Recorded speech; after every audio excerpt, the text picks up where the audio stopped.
आज के इस वीडियो में देखिए, आज का हमारा प्रश्न है सत्याग्रह के विचार का क्या मतलब है। आइए इस प्रश्न को हम अच्छे से समझते हैं। तो देखिए, सत्याग्रह के विचार में सत्य की शक्ति, सच्चाई की शक्ति पावर पर आग्रह। देखिए, आग्रह का अर्थ होता है बढ़ावा देना। तो सत्याग्रह के विचार में सत्य की पावर को बढ़ावा देना और सत्य की खोज पर जोर दिया जाता है। देखिए, इसका आशय यहाँ था कि यदि अगर आप या आपका जो उद्देश्य है वह सच्चा है, यदि आपका जो संघर्ष वह अन्याय के खिलाफ है और आपका उद्देश्य सच्चा है, तो उत्पीड़क से मुकाबला करने के लिए देखिए आपको किसी भी शारीरिक बल की आवश्यकता नहीं है। देखिए, उत्पीड़क जिससे आप लड़ रहे हैं, जो आपके विरुद्ध है, उसे उत्पीड़क कहेंगे। तो उससे लड़ने के लिए आपको किसी भी शारीरिक बल की आवश्यकता नहीं है। आप सत्य की शक्ति के सहारे ही उससे लड़ सकते हैं। तो देखिए, आपको उत्पीड़क शत्रु को नहीं बताना, बल्कि सभी जो लोग हिंसा के द्वारा आपकी मदद नहीं कर रहे थे, जब आप अकेले लड़ रहे थे, किसके सहारे? सत्य की पावर के सहारे।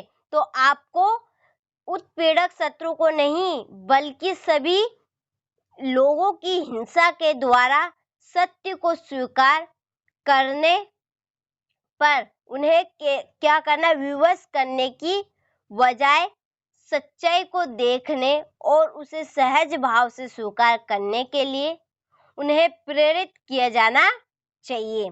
तो आपको बताना है कि बिना लड़े, बिना मार झगड़े आप सत्य की या सच्चाई की पावर के सहारे किसी से भी लड़ सकते हैं, बिना शारीरिक रूप से। तो यही सत्य की पावर में ताकत होती है, या अहिंसा की पावर में ताकत होती है। तो देखिए, इस संघर्ष में अंततः सत्य की जीत होगी। तो देखिए, सत्याग्रह के जो विचार है, यदि हम कुछ ही शब्दों में देखें तो सत्य यानी कि सच्चाई।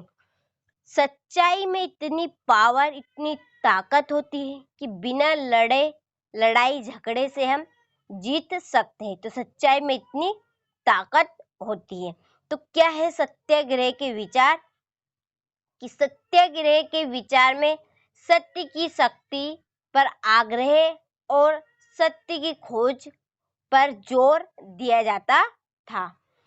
इसका आशय यहाँ था कि अगर आपका उद्देश्य यदि सच्चा है, तो यदि आपका संघर्ष अन्याय के खिलाफ है, तो उत्पीड़क से मुकाबला करने के लिए आपको किसी भी शारीरिक बल की आवश्यकता नहीं है और उत्पीड़क शत्रु को नहीं, बल्कि सभी लोगों की हिंसा के द्वारा सत्य को स्वीकार करने पर विवश करने की बजाय उन्हें सच्चाई को देखने और सहज भाव से स्वीकार करने के लिए प्रेरित किया जाना चाहिए। और इस संघर्ष में अंततः सत्य की जीत होगी।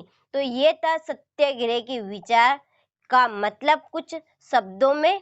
तो आप यहाँ से इसका अच्छे से स्क्रीनशॉट ले लीजिए और इसे अच्छे से अपनी नोटबुक में नोट करेगा। आगे आपसे मिलते हैं अगले वीडियो में एक नए या महत्वपूर्ण प्रश्न के साथ।